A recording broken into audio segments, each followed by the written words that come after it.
So today we are talking a little bit more about our essay on reporting information. And specifically, this lecture PowerPoint should help you with planning for the essay. So you should have already taken a look at the essay overview or the essay packet by the time you're watching this. If you haven't, I would go ahead and go back and check out that lecture first, and then come back to this one. Okay. So what's in a report really depends on the purpose. A report can be about a lot of different things, but in this case, for this class, your report should do all of these things. So you're going to explain the science behind how or why something works.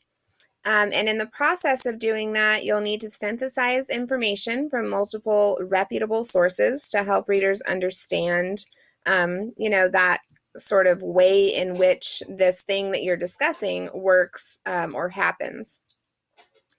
You should use academic language and fully formed paragraphs to present your information. Oh no. And you should use appropriate formatting, which in the case of our class is MLA format. So where should you start for a report like this? First of all, you need to choose a topic. Then you should find reputable sources about that topic that are going to help us understand the how and why behind how something works. Once you have those sources, you'll need to synthesize ideas from them, and then decide which information to include.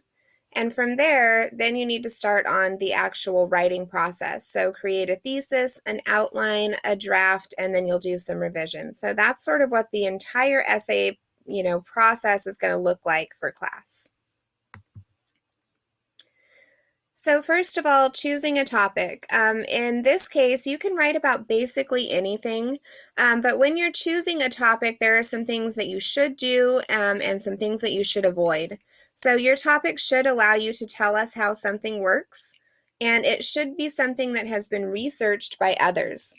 It should not be a basic how-to guide or a step-by-step process, and it should not be a simple definition or an overview of a topic. So remember that your goal here is to choose something that will let you use multiple sources to sort of help readers understand how and why this thing works or is, okay? And I'll give you some examples later on.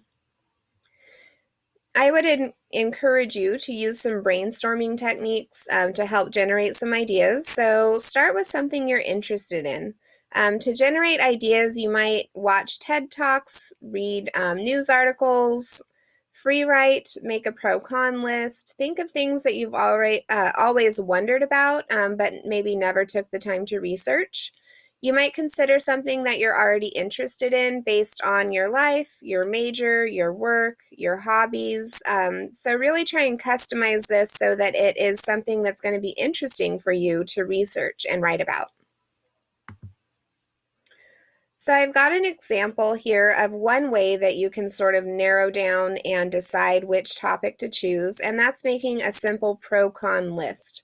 So on one side you would have the topic, and then on the other column here, you might have the pros about writing about that particular thing.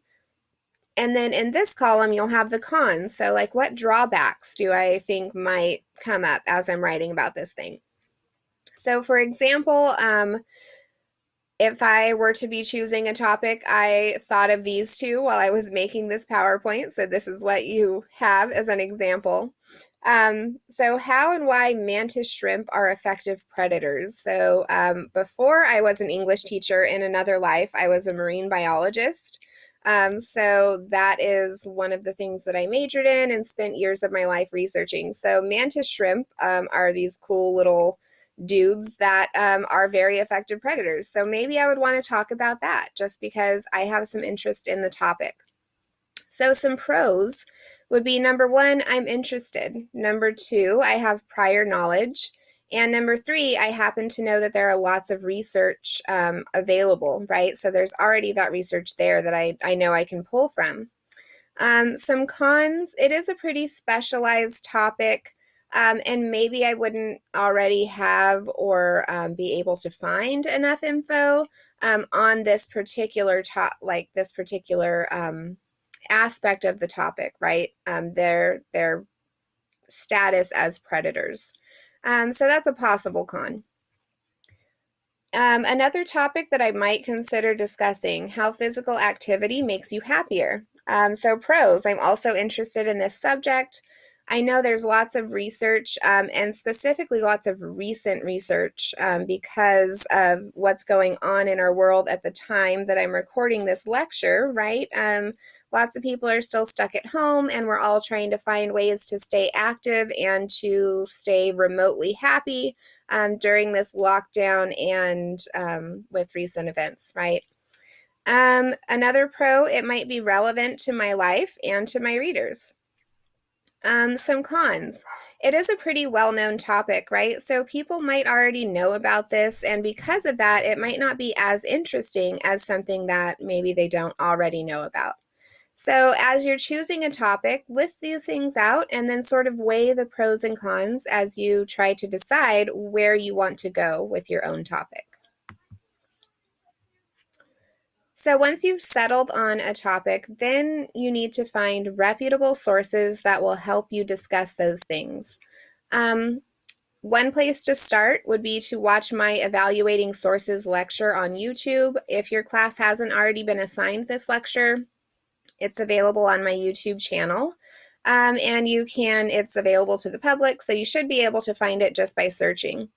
So I would definitely recommend starting there if you haven't seen it already, or for, just a quick brush up.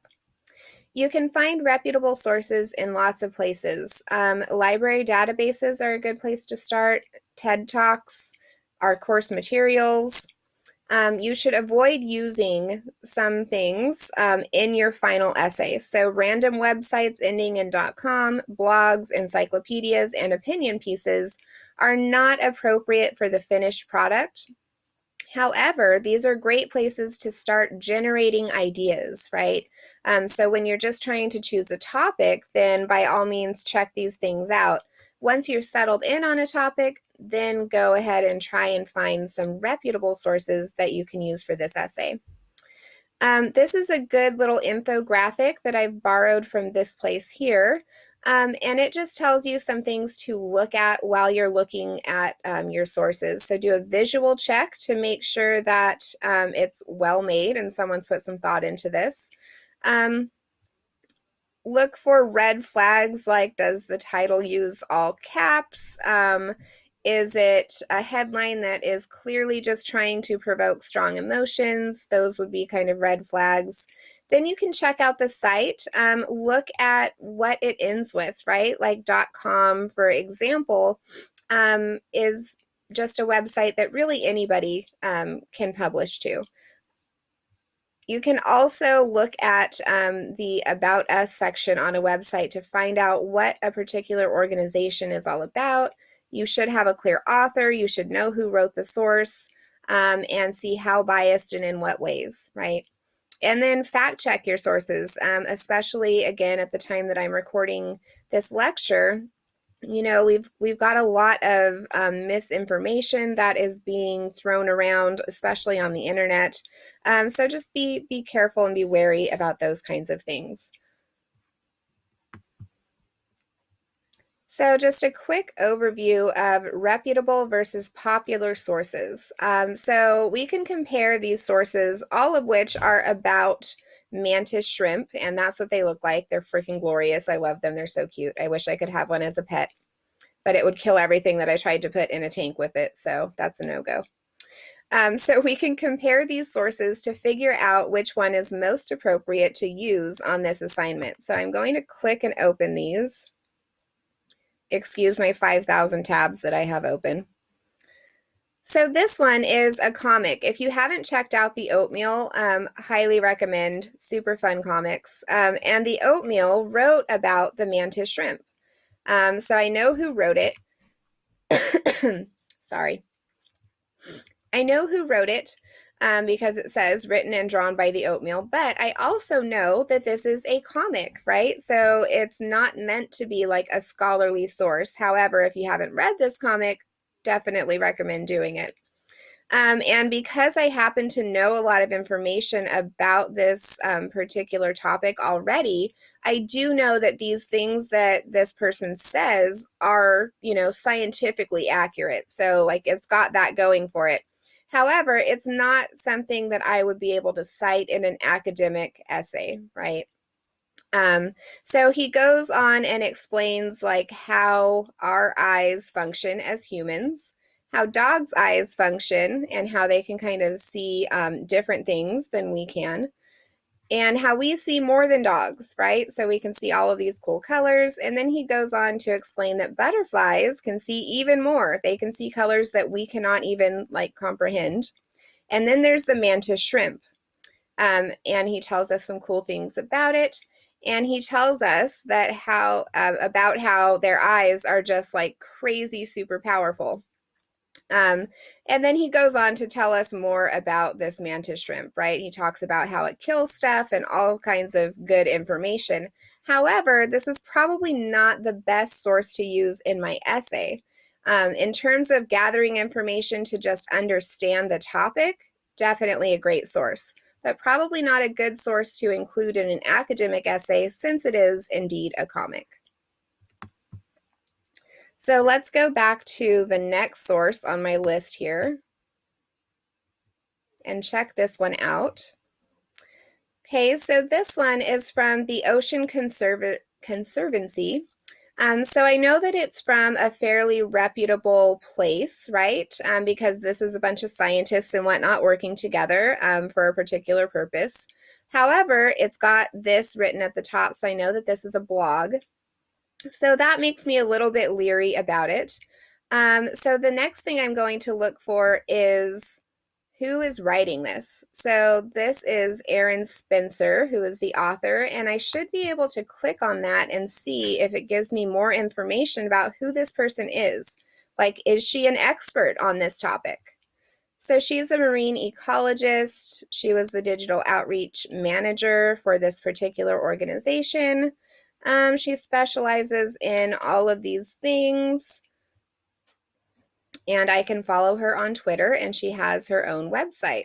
All right, so it looks like in order to be a marine ecologist and to have this kind of job, she probably does have some background knowledge about this this particular, type of animal and this particular area of study, right? So this might be something that could work. I'm also going to look at the ending of this website. It's not a .com website, it's a .org because this is an organization. So they're probably not going to just publish anything from anybody, which is why they've made sure that they publish this author who does know a little bit about the topic. So this one might be okay to use in my essay. So I'm going to head back to my PowerPoint here. And there's one last source that I'm going to look at. Close these other ones while we're waiting for it to load. Okay, so this one, this is a .org, so that's a good sign. And I also noticed that this is published in a journal. It's a journal of experimental biology. So that's really important because that tells me this is a journal article, meaning that it has to go through all of the different publication sort of steps that a journal article needs to go through. And I talk more about those in my other lecture about finding scholarly sources. So this is a research article, which means that the people who are writing it have done research, they're presenting that research, and they are also all reputable themselves, meaning that they, have advanced degrees in this topic. They have done lots of research, and then lots of other people who also hold those same credentials have looked at all of this and decided that, yes, it's reputable enough to be published in our journal. So this one checks all of the boxes and is definitely something that I could use in my essay. And you can see it's got the summary, the introduction, and then it goes on to present all of the research there. So those are kind of three different types of sources that you might encounter, right?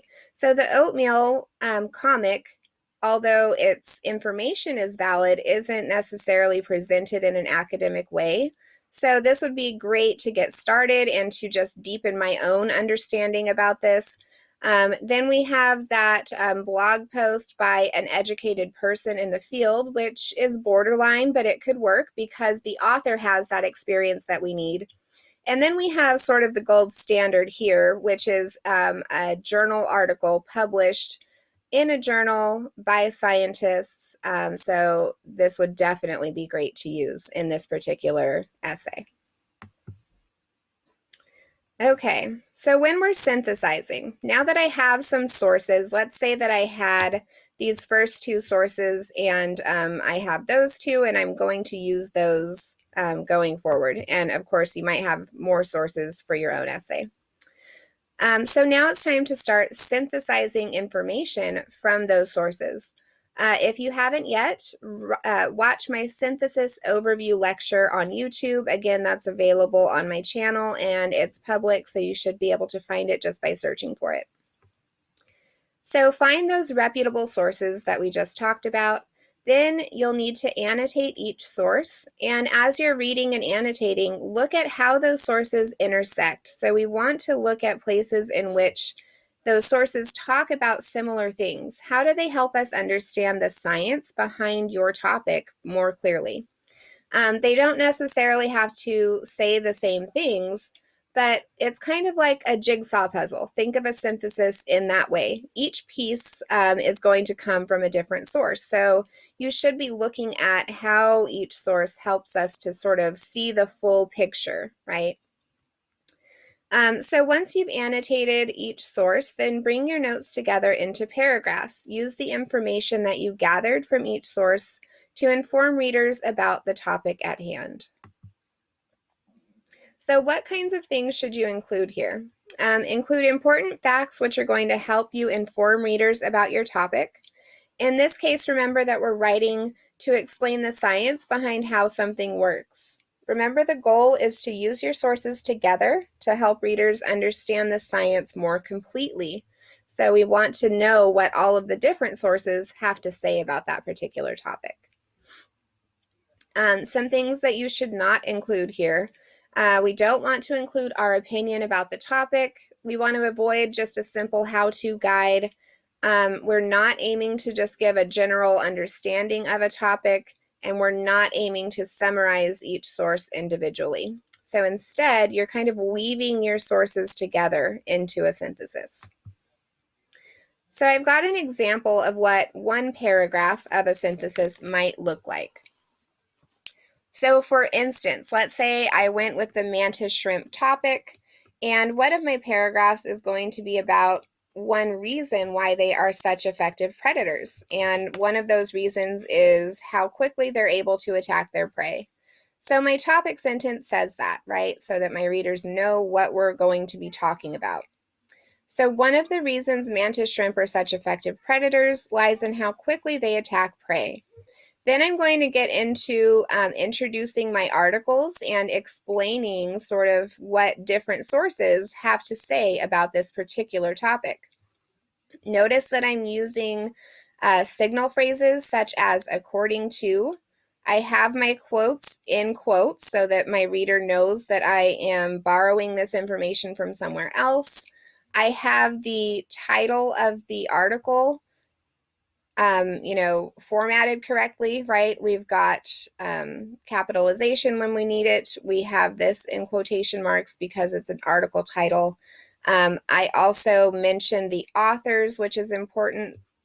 And then I also have the page number. So if you haven't already, make sure that you look at how to sandwich in quotes, and you can talk with me about that. You can talk with a tutor about it. Or you can always, talk with your groups as well if you kind of need a refresher on that. Okay, so let's read this synthesis paragraph. So one of the reasons mantis shrimp are such effective predators lies in how quickly they attack prey. According to strike mechanics of an ambush predator, the spearing mantis shrimp, A scientific study conducted by M.S. DeVries, E.A.K. Murphy, and S.N. Patrick. Mantis shrimp rely on a network of structures in their bodies to strike prey incredibly quickly. A similar study by Roy Caldwell from UC Berkeley shows these animals have a complex system of muscles and a lever system within their bodies, which allows them to strike prey with maximum speeds from 12 to 23, I'm not sure if that's meters per second, maybe. And then that's on page 1. As both studies indicate, the animal's ability to strike their prey very quickly shows us how effective these predators are. By striking their prey so quickly that the prey doesn't have a chance to escape, these animals ensure they get a delicious meal when attacking crabs or other animals they wish to eat. All right, so you can see in my synthesis paragraph here that I'm introducing 2 different sources that have something to say about this particular topic. Also notice that my quotes are very, very short. The quoted information is really just a phrase, and it's worked into my own sentence. So this should be you explaining this, using the quotes to back you up and support you. And all that information is cited, and those quotes are sandwiched in between a signal phrase here and then quoted, right? We've got the quotes, and then the citation there. These authors look a little bit funky because that is how they wrote their names on their original articles. So that's why they are abbreviated, because apparently that's what they prefer. But usually you would go ahead and include the author's full name like this, Roy Caldwell. One more thing to notice that neither of these has a last name along with the page number. That's only because I have included the author's last name in that same sentence. So because I say that Roy Caldwell said this, I don't need to include his last name here. All right, so that is a sample of a synthesis paragraph. That's what we're looking for. Okay, so now that you've got your topic and you're starting to think about, how do I synthesize? What does this look like? It's time to start thinking about the actual essay. So when you're getting ready to write your thesis statement, you should have chosen a topic, then decide which process and phenomena you're exploring about that topic, right?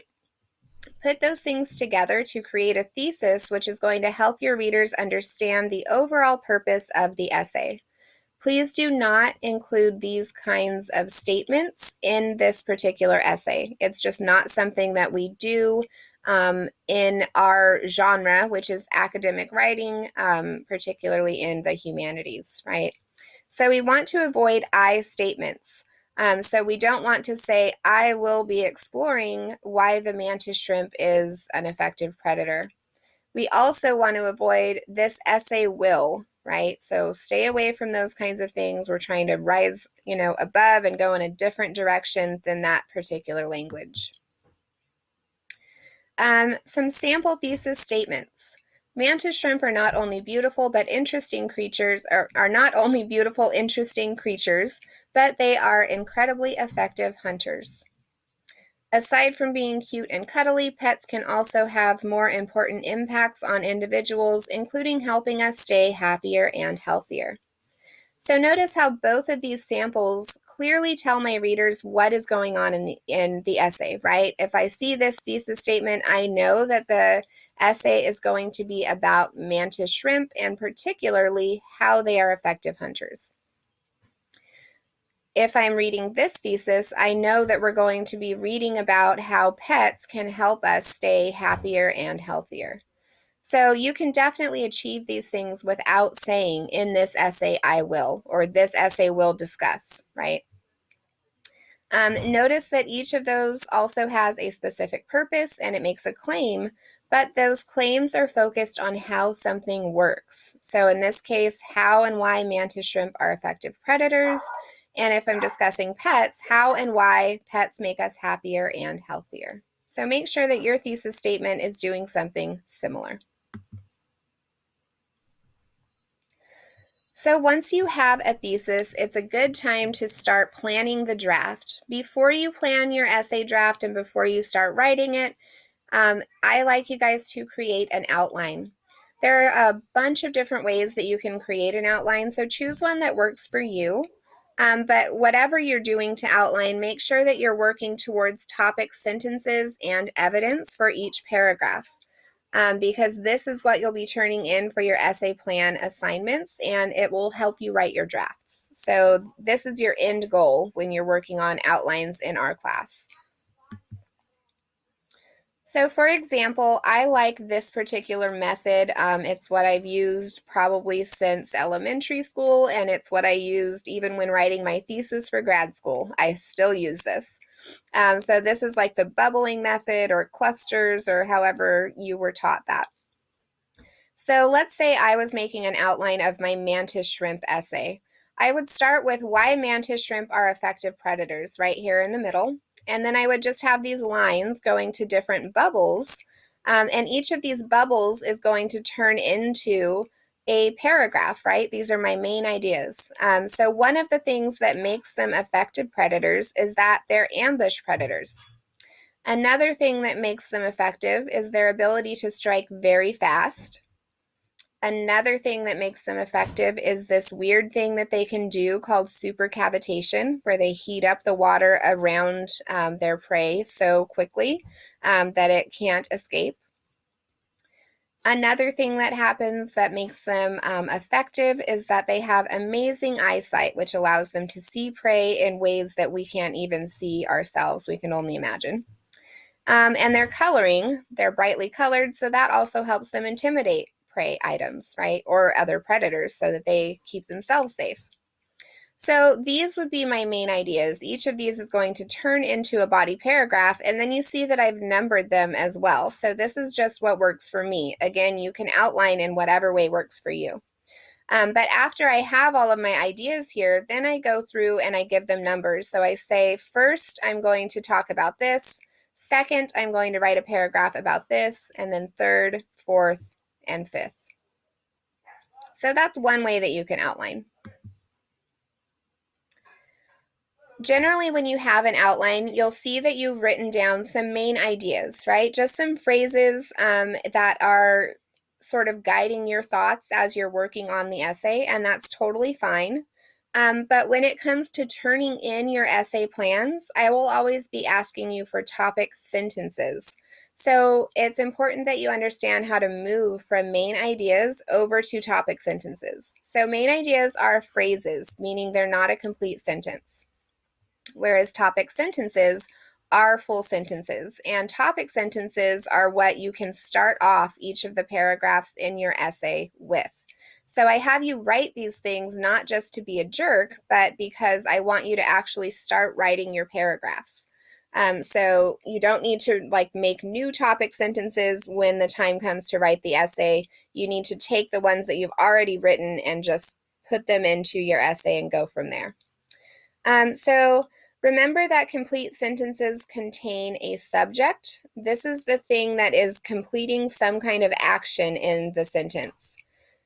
Also, they contain a verb. This is the action being done, and they contain a complete idea. So for instance, if my main idea is ambush predators, right? That's not a complete sentence because I don't have a subject or a verb or a complete idea. I just have this general idea. So if I turn this into a topic sentence, I'm going to expand my thinking here and sort of work towards getting a real sentence out of that. So if ambush predators is the main idea, the topic sentence could be, mantis shrimp are effective predators because they wait for their prey to come close before striking. Similarly, supercavitation. When a mantis shrimp attacks, a process called supercavitation occurs, helping kill their prey. And crazy eyes. They really do have crazy eyes. Mantis shrimp have very powerful vision, which allows them to see their prey in ways we can only imagine, making them the ultimate hunters. So make sure that as you're outlining, you're working towards going from main idea to topic sentence, and then just copy and paste these things into your essay once you've written your topic sentence for your essay plans assignment. Okay, so now that you've done all the work to get to your thesis statement, an outline, and you've taken those main ideas and turned them into topic sentences, it's time to gather your evidence. You'll combine your evidence with you'll combine your topic sentences with related evidence and your own words to form your body paragraphs for the essay. Remember that for this essay, it's okay that you're using multiple sources, evidence from multiple sources in one paragraph to support that same topic sentence because you're synthesizing information. So it's totally fine if one topic sentence, has evidence from, two different sources that you plan on integrating into a paragraph. So you'll need to gather relevant information from each source and then list those under each of your topic sentences in your outline. I definitely encourage you to keep track of signal phrases and MLA citations for each of the quotes that you plan on using because this will make your job a lot easier when the time comes to actually write those paragraphs and you have to cite that information.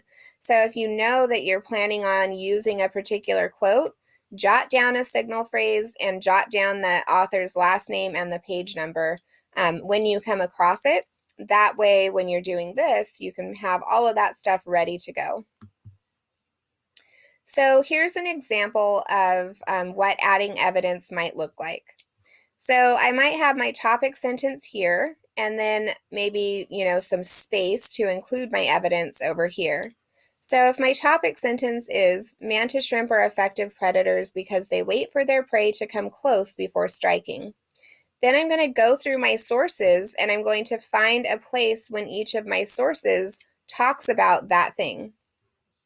And then when I write that down, I'm going to write it down using a signal phrase and including my MLA citation. Because that way, when the time comes to write my paragraph, I have to just copy my topic sentence and then, write explaining what's going on. But when the time comes to use evidence, I can just copy and paste this thing in there and it's ready to go. So my evidence for them being, what was I looking at here? For them being predators who kind of lie in wait might include evidence from these three. And they explain these are ambush predators, which allows them to capture highly mobile prey that move within their striking distance. And then I have the page number. And then I also have this other piece of evidence from the other article, which says that Roy Caldwell, a UC Berkeley biologist, explains that mantis shrimp hide in burrows waiting for prey. Their burrows are important to them, and Caldwell says their lethal raptorial appendages provide effective weapons for acquiring and defending these homes. So both of these things show, this one actually calls them ambush predators, right?